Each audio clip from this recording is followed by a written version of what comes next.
Agartala rail স্টেশনক বাংমা Phensedyl মানজাখা আরপিএফ তেই জিআরপি থানানি পুলিশ লাইথাংজাক স্রাংশানি হরো Deoghar express train Agartala station সকফেমা উলো জিআরপি থানানি পুলিশ তেই আরপিএফ কথালায়ে নাইতুক মুম্বাই খুংনই কোচনি সিমি 1580 বোতল ফেন্সিডিল মানজাখা ও ফেকজাকনাই মানাইনি উকলগর সাবতং তাই বিনি ছয় বুগরা সাব জিআরপি থানানি পুলিশ নাইতুক মুঙো অঙ্করজাক মানজাখে ফেন্সিডিল হাতিনি দর 7,90,000 হাই অঙ্গানেহিনি সবাই মানখা।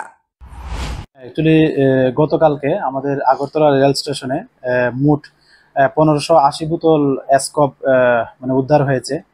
অ্যাকচুয়ালি এটা যে বদরপুর মানে দেওঘর এক্সপ্রেস, যেটা দেওঘর থেকে আসে আমাদের আগরতলা রেল স্টেশনে, যার ট্রেন নাম্বার 15625। তো এটাতে যখন আমাদের আগরতলা রেল স্টেশনে আসে, তো এটা তল্লাশি চালিয়ে এই বোতলগুলা মানে উদ্ধার করা হয়। অ্যাকচুয়ালি এটা আগরতলা আরপিএফ লিড করে যেটা, তো এটা আমরা গতকালকে আমাদের আগরতলা রেল স্টেশনে এন্ট্রি হয় এবং একটা ইনকোয়ারি স্টার্ট হয় যে এগুলি কোথা থেকে এসছে এবং এগুলি ডেস্টিনেশন কোথায়। তো এগুলি আমরা দেখছি, আর এগুলির যে মানে বাজার মূল্য, যে আমরা এগুলি নিয়ে যাকে আমরা অনেক সময় বিভিন্ন জনকে অ্যারেস্ট করা হয়, তো এবং কেসও যে হয় তাদের কাছ থেকে তাদের ইন্টারোগেশনে জানা যায় যে এগুলি ডেস্টিনেশন যে প্রাইস, এগুলি প্রায় মানে 500 টাকা বোতল করে হয়।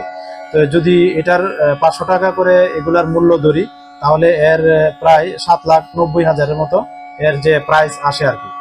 তো আমরা দেখছি এটার সঙ্গে কে বা কারা যুক্ত আছে, আমরা অবশ্যই এগুলি ভেরিফাই করে এবং ইনকোয়ারি করে, এবং যদি আমরা কারোর এগেনস্টে কোনো কমপ্লাই, অবশ্যই তাদের লফুল অ্যাকশন নেব তাদের এগেনস্টে। না, এখন পর্যন্ত পাওয়া যায়নি। না, এগুলি অ্যাকচুয়ালি আসছিল, তো এই ট্রেনটা তো অ্যাকচুয়ালি দেওঘর থেকে আসে, তো নিশ্চয়ই মিসক্রিয়েন্ট যারা, তারা ওইখান থেকে এগুলি মানে লুট করেছে এবং এখান থেকে হয়তো যারা অন্য ড্রাগ পেডলার আছে, তারা ওইখান থেকে হয়তো বা এটা অন্যত্র সরিয়ে নেওয়ার মানে চেষ্টা করেছিল বা ওইরকম উদ্দেশ্যেই আনা হয়েছিল।